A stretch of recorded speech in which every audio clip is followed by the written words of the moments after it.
Hey guys, how you doing? George Anderson here with you again today. I know that yesterday many of you who came to the Mingle networking event at Milton Park couldn't unfortunately stay to the end of the session, and Nancy, one of the organisers, got in touch and asked if I had any resources on my website that I could point you at where you could get some of the information I shared. And I decided I was going to go one step further than that, do one better, and put a little video together for you today just to recap on some of the key concepts of the first half of the presentation, and then also deliver some of the content that I shared in the second half. This will be useful for you if you didn't get to see the whole thing, or even if you did stay to the end and you wanted a little bit of a second pass refresher. So here we go. In the first part of the presentation yesterday, I talked a lot about the importance of taking action and how actually making decisions is the first part. Deciding you're going to get in shape, or you're going to lose weight, or you're going to get fit. That's just part of the equation. Actually, intention plus action equals outcome. And we all know that. We know that we need to start making some changes. We need to start taking actions if we're going to make any kind of changes to the outcome that we're getting. But fortunately, we don't have to do it all. I talked about the 80-20 principle, and how actually 80% of the potential results that we could get will come from just a small handful, around 20% of all the things that you could do. You don't have to do it all. And I think that's quite an exciting proposition when you instead of getting overwhelmed by all the things that you could do and you feel like you should be doing, and actually just focus on a small handful of healthy habits that will have a disproportionate impact on your results. Not just your long-term results, but don't forget, this will also have an impact on how you feel and how you perform. And this was the triple impact theory, where we have this: I can eat the cake now, but that's going to make me put on weight if I do that every day. That's going to make me put on weight maybe 2, 3, 4 weeks down the line. Whereas if I have the apple, that's going to help me. That's going to help me feel good and perform better over the next few hours. I'm sure we've all been in that situation where we've had something we think probably isn't the most awesome thing for our long-term results, but actually it has an impact on how we feel as well, how alert we are, how energized we feel we are as well. And we can link that back into things like sleep, to our sugar intake, and to our activity levels, which were the three major areas that we covered in the second half of the presentation.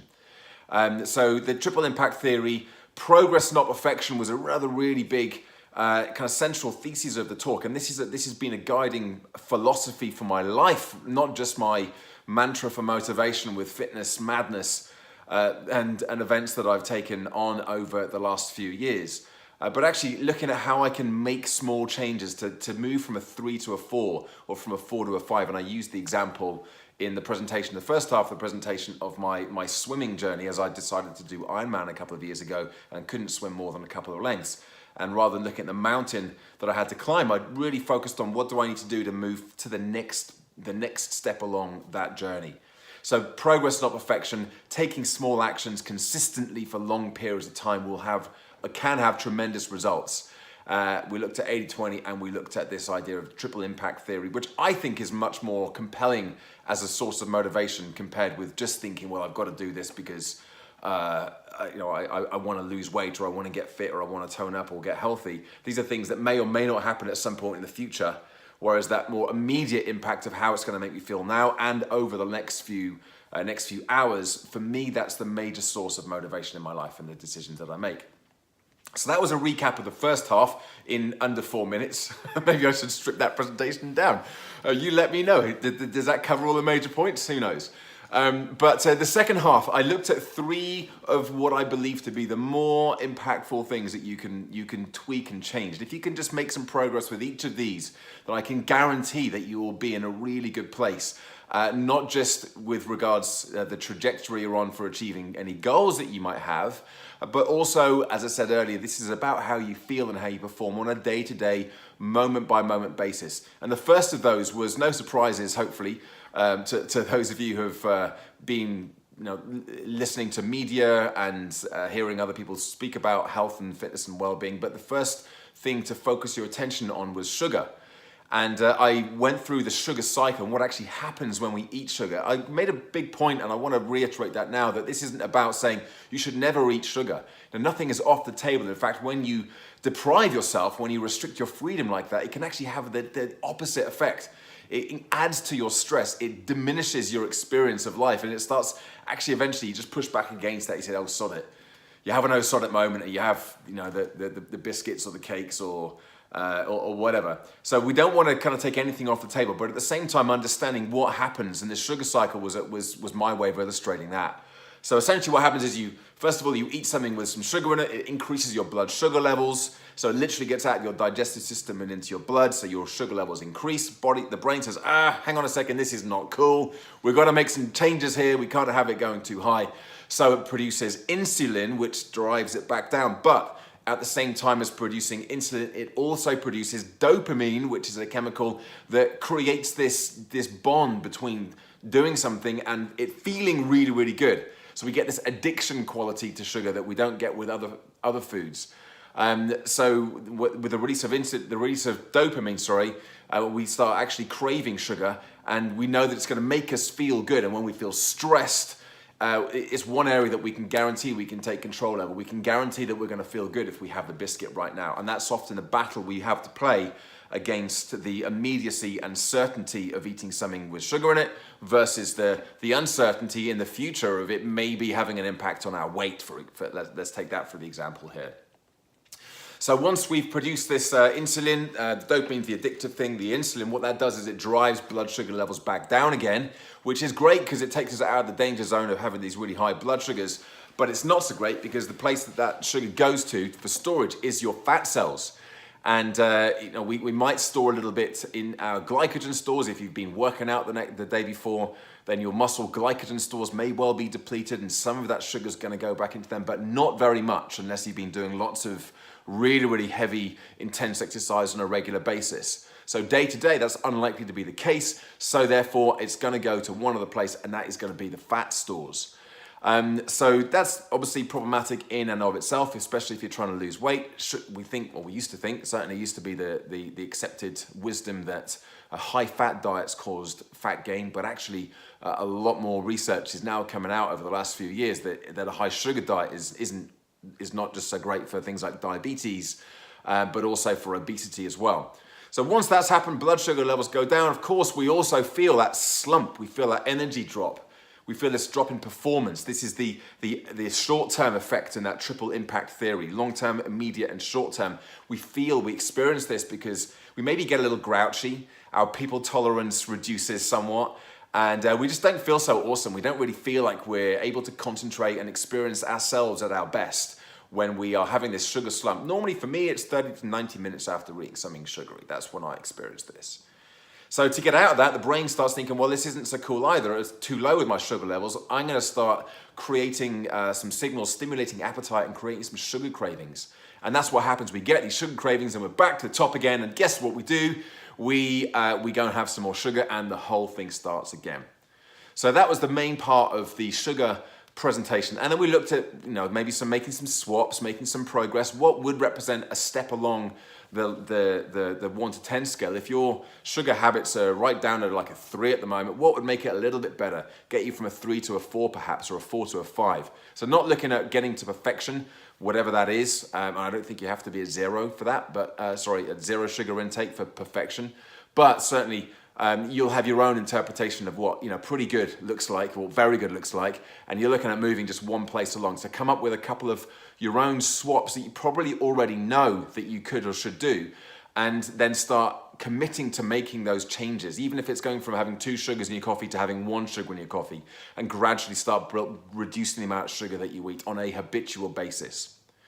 Next, we turned our attention to activity. This was the second of what I regard as being the big hitters, the 20%ers that will give you 8% of your results. And I'm not talking here about big, long, crazy endurance events or going to the gym for hours on end. The one thing that I recommend we do more of is walking.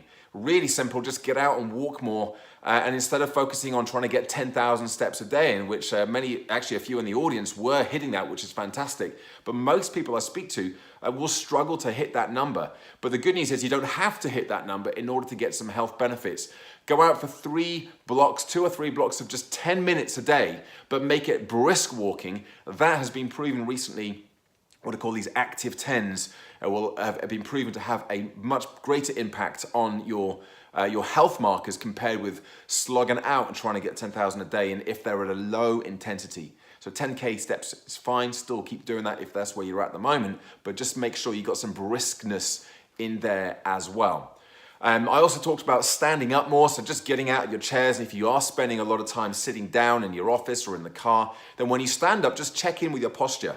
We talked about the piece of string trick, pulling up from the top of your head and just using that to stack the spine, to get your body into better alignment, and to think about bringing the shoulders back and undoing some of the harmful effects of sitting down in this slouched posture will do for us over prolonged periods of time.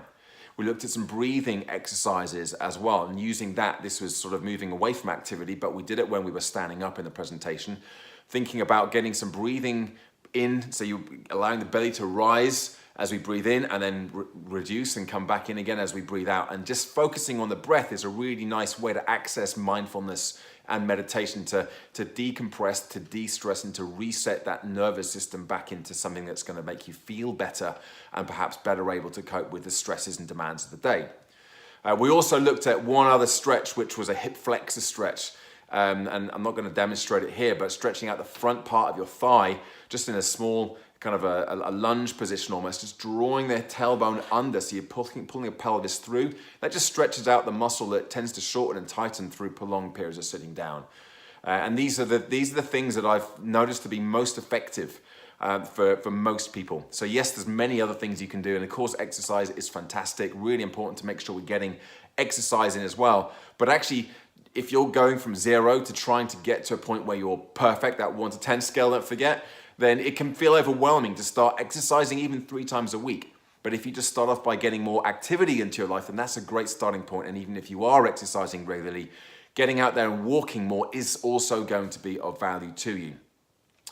We move finally on to the third of the big hitters, the 20%ers, and that was sleep. And I described what I call the broken sleep cycle, which is where you stay up late at night watching Netflix because you're not tired, because you've been jacked up on coffee earlier on in the day. And by the way, this isn't me judging anybody. This is kind of me describing what happens to me when I get into that broken sleep cycle. So I binge watch Netflix till late at night. Then eventually I think, you know what, I really must go to bed now. Even though I'm not tired, I'm tired, but my eyes are like wired. And I struggle to get to sleep. I have a poor night's sleep, wake up in the morning and hit snooze a couple of times, eventually get up and just feel really tired. I need some coffee. And I personally never have coffee first thing, but I will give myself a little pep up later on in the morning, have some coffee.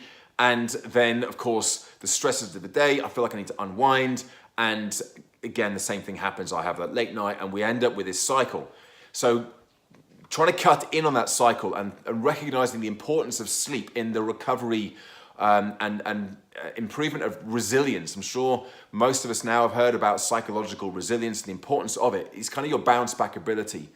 And looking at not just reducing the amount of stress that we have in our lives. You know, we can't do anything about that. In fact, stress isn't necessarily a bad thing, but we need to have the recovery to balance it out. So stress plus recovery equals resilience. And we build this psychological recovery and resilience, and that allows us to not only better manage and take on more projects and more pressure and more stress, but it allows us to navigate and negotiate our way through our lives and to be able to handle this, but in a way that we actually feel more fulfilling. We don't feel like we're constantly under the cosh and under pressure and overwhelmed.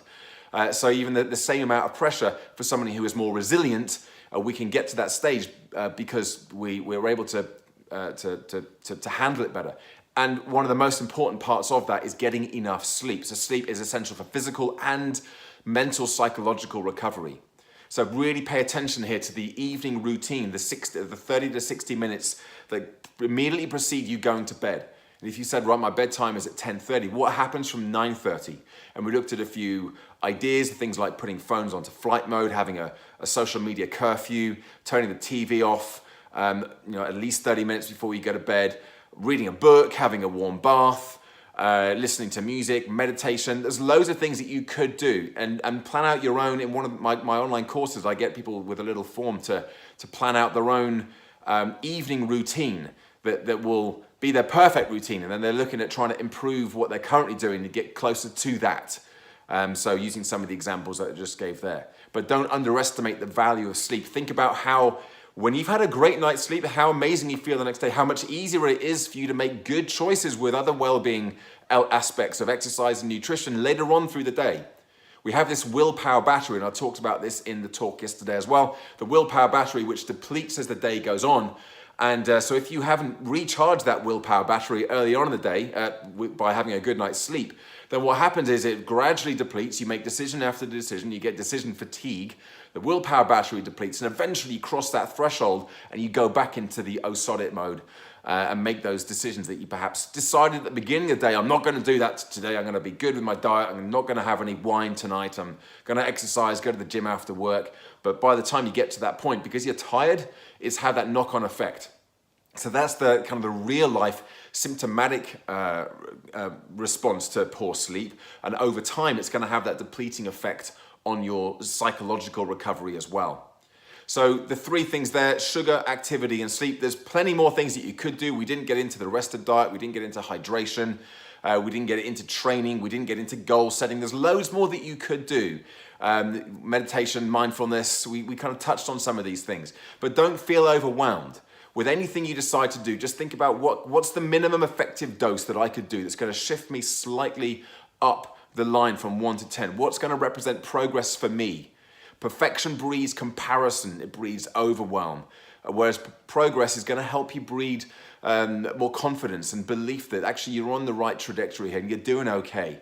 Take a moment to look around where you are, because the view will change even though you're not at the top of the mountain. The more steps you take up that mountain, the better that view is going to become. Don't just look at how far you've got to go. Take a moment to look back at how far you have come as well.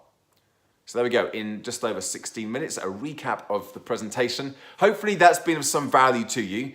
I would, what I do as a speaker is I go into organizations and companies, and it's an absolute thrill for me to share my messages and my thoughts and my stories with people who are willing and ready to listen to them, because not everybody is. So it was a real treat for me to be there yesterday with you and share that time.